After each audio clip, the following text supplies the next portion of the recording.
ఆరుమూరు శాసనసభ్యులు రాకేష్ రెడ్డి గారు మనతో జూమ్లో చర్చలో పాల్గొంటున్నారు. అండ్ బెల్లయ్య నాయక్ గారు కాంగ్రెస్ పార్టీ సీనియర్ నాయకులు కూడా మనతో జూమ్లో చర్చలో పాల్గొంటున్నారు.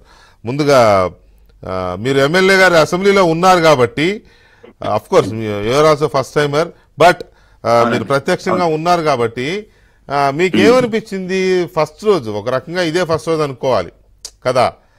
ఈ ఫస్ట్ రోజు ఇంత ఇదిగా జరగడాన్ని ఏదో అక్కడేదో శత్రువులు ఒకళ్ళనొకళ్ళు కొట్టుకునే రకంగా చూసుకోవడాన్ని మీకేమనిపించింది రాకేష్ రెడ్డి గారు? వెంకటకృష్ణ గారు, ముందుగా నమస్కారం అండి. ఎందుకంటే మీకు శుభాకాంక్షలు కూడా. Thank you. రెండోది, అసలు తెలంగాణ అసెంబ్లీ ఏం జరిగిందండి? ప్రజలు ఏం కోనుకున్నారు? ఈ రోజు ఏం జరిగింది చర్చ? అదే కదా నాకు అర్థం కాలేదు. తెలంగాణ ప్రజలు కోరుకున్నది వేరు, ప్రభుత్వాన్ని మార్చింది వేరు, నియంత్రణను మార్చి ఒక ప్రజాస్వామ్య పాలన వస్తుందని ఓకే, వాళ్ళు ఎన్నుకున్న ప్రభుత్వం ఈరోజు కొలువు తీరింది. ఏం మాట్లాడాలి? 10 సంవత్సరాల స్వయం ప్రతిపత్తికతోని స్వయం అభివృద్ధి కోరుకున్న ఒక తెలంగాణ ప్రాంతం 10 సంవత్సరాల ధ్వంసమైన తెలంగాణని ఎంతసేపు బీఆర్ఎస్ ఏం మాట్లాడలేదు. నాకు ఇబ్బందికరంగా అనిపించింది. ఆయన హరీష్ రావు గారు మరి ఎక్కడ చదివారో, ఏ డిగ్రీ చదివారో ఎప్పుడో వాళ్ళ మామగారి గురించి చెప్తున్నారు పాత కథలన్నీ. అది కాదండి, తెలంగాణ ప్రజలకు ఉద్యోగాలు వచ్చాయా? మీరు ఏమి ఇచ్చారు? 2014 జూన్ 2 తర్వాత మిగులు బడ్జెట్ రాష్ట్రాన్ని అప్పుల కుప్పగా ఎలా చేశారు? మీ మామగారు కట్టిన కాళేశ్వరం సగం కూలిపోతున్నది, దాని గురించి మాట్లాడి తప్ప మా మామగారు కార్మిక శాఖ మంత్రి ఉండే వదిలేశాడు. ఇవన్నీ ఆ కార్మిక శాఖ మంత్రి కాదు, ఉన్న మంత్రి కానీ సెంట్రల్ మంత్రి ఉన్నప్పుడే పార్లమెంట్ పోలేని మంత్రి ఆయన గురించి చెప్పాలంటే ఆయన పేరు ఓఎస్డీ ఉండే, అతని పేరు ఏంటండి, దిలీప్ గారు. కేసీఆర్ సెంట్రల్ లో 10 ఏళ్ళు ఏం చేశాడో మొత్తం చరిత్ర ఉన్నది. తినడం, పడుకోవడం, ఇంకా ఏదో రకరకాల కార్యక్రమాలు చేయడం తప్ప తెలంగాణ గురించి పాటుపడని వ్యక్తి ప్రపంచంలో ఎవరు ఉన్నారంటే కేసీఆర్ గారు ఒకరే. దానికి నిదర్శనం పార్లమెంట్ లో చర్చ జరిగింది. పార్లమెంట్ కు రాని ఒక కార్మిక శాఖ మంత్రిని కమ్యూనిస్ట్ పార్టీ ఆఫ్ ఇండియా ప్రధానమంత్రి మన్మోహన్ సింగ్ గారికి కాంపిటేటివ్ ఇచ్చింది. అతని చరిత్ర చెప్తే తెలంగాణ ప్రజలు మళ్ళీ ఒక రకమైన ఇబ్బందులకు గురవుతారు. దయచేసి హరీష్ రావు గారు ఇంకా మామగారి నుంచి వదిలిపెట్టండి. ఇప్పుడన్నా మీరు 10 సంవత్సరాల నుంచి చేసిన రాజరిక పరిపాలన ప్రజలు అసహించుకొని మీ అధికార పీఠాలు దించేశారు. ఇప్పటికైనా ఓకే, ప్రభుత్వం ఏదైనా కొత్తగానే కొలువు తీరింది కాబట్టి మనం సహకారం అందించాలి. ముఖ్యంగా ఈ రోజు వెంకటకృష్ణ గారు వీళ్ళేమో 55 సంవత్సరాలు పరిపాలించిన కాంగ్రెస్ గురించి మాట్లాడతారు, వీళ్ళేమో 10 సంవత్సరాల నుంచి నీళ్ళు మాట్లాడతారు. కానీ ఎక్కడ కూడా ఒక ప్రొడక్టివ్ గా, ఒక ప్రోగ్రెసివ్ గా ఇప్పుడున్న పరిస్థితిని ఎలా చేయాలి, కన్స్ట్రక్టివ్ డిస్కషన్ లేదు, కన్స్ట్రక్టివ్ ఎలా చేయాలి. ఒకటి ఫస్ట్ నేననేది ఏంటంటే, ముందు నిరాశ నిస్పృహలకు లోనైన యువతకు ఉద్యోగాలు ఇవ్వాలి. దేశ భవిత తెలంగాణ భవిష్యత్తు వాళ్ళు. ఈ 11 సంవత్సరాల నుంచి ఆ కుటుంబం, రాజ కుటుంబం తప్ప ఎవరు బాగుపడ్డది లేదు ఈ తెలంగాణలో.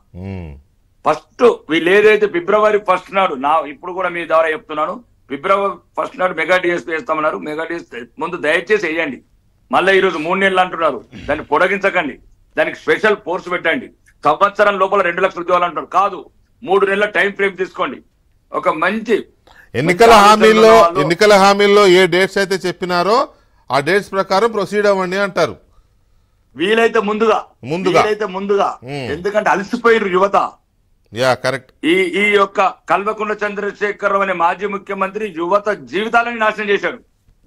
యువత ఈ రోజు ప్రపంచంలో ఒక యువతని, తన జాతి యువతని బలిగొన్న ఒకే ఒక వ్యక్తి మాజీ ముఖ్యమంత్రి కల్వకుంట్ల చంద్రశేఖరరావు గారు. ఎందుకంటే 2001 ఆయన స్వార్థం గురించి పెట్టిన పార్టీ, ఆయనకు మంత్రి పదవి రానందు వల్ల పెట్టిన పార్టీ వల్ల ఆ ఉద్యమాన్ని రెచ్చగొట్టి 14 సంవత్సరాలు యువతతో ఉద్యోగాలు చేపించాడు. ఉద్యమాలు తర్వాత 10 సంవత్సరాలు ఒక డిఎస్సి కూడా నిర్వహించకుండా యువకులందరినీ నిర్వీర్యం చేశాడు. 2018లో నిరుద్యోగ విధిస్తున్నాడు. మళ్ళా మొత్తం 23 సంవత్సరాలు ఇంకేమిస్తారండి ఉద్యోగాలు? 2001 నుంచి 2023 వెంకటకృష్ణ గారు చదువుకున్నవాడు 21 సంవత్సరాలు డిగ్రీ చేసినవాడు 44 సంవత్సరాలకు వచ్చాడు. ఇంకెవరికి ఇస్తారండి ఉద్యోగాలు? ఇప్పుడు పుట్టిన వాడికి ఇస్తాడా? మనమాడు కల్వకుంట్ల హిమాంశరావు గారికి ఇస్తాడా?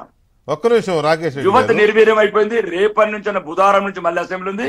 ఓన్లీ యువతనే ప్రయారిటీ, యువతనే దేశ భవిష్యత్తు, యువతనే మన గర్వము, యువతనే మన బతుకు.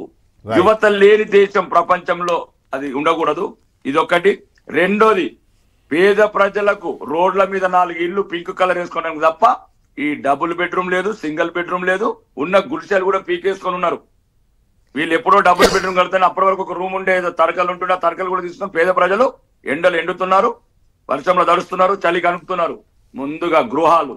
ఒక మాట సంతోషకరమైన వార్త ఏంటంటే, పట్టి విక్రమార్క గారు ఆర్థిక శాఖ మంత్రి ఒక మాట మాట్లాడారు మా సభ్యుడు మాట్లాడినప్పుడు, దయచేసి మా ప్రపోజల్స్ ఇమీడియట్ పంపిస్తాము, కేంద్ర ప్రభుత్వం నుంచి కూడా ఇమీడియట్ మాకు శాంక్షన్ చేపియండి ప్రధానమంత్రి ఆవాస్ యోజన అని. నేను ఈ ముఖం కూడా చెప్తున్నాను. అప్పుడే నేను మాట్లాడాను ఢిల్లీలో. నేను మొన్న వెళ్ళి కలిసి వచ్చాను. మా ఆర్మూర్ నియోజకవర్గం మరీ దరిద్రం అండి. 85 పల్లెల్లో ఒక ఇల్లు కూడా కట్టలేదు. 85 పల్లెల్లో ఒక ఇల్లు. ఇదా బంగారు తెలంగాణ? ఇదా ఈ అభివృద్ధి? 15 నుంచి రాకేష్ రెడ్డి గారు ఒక్క నిమిషము. రాకేష్ రెడ్డి గారు ఒక్క నిమిషం అండి. బెల్లయ్య నాయక్ గారు నమస్కారం.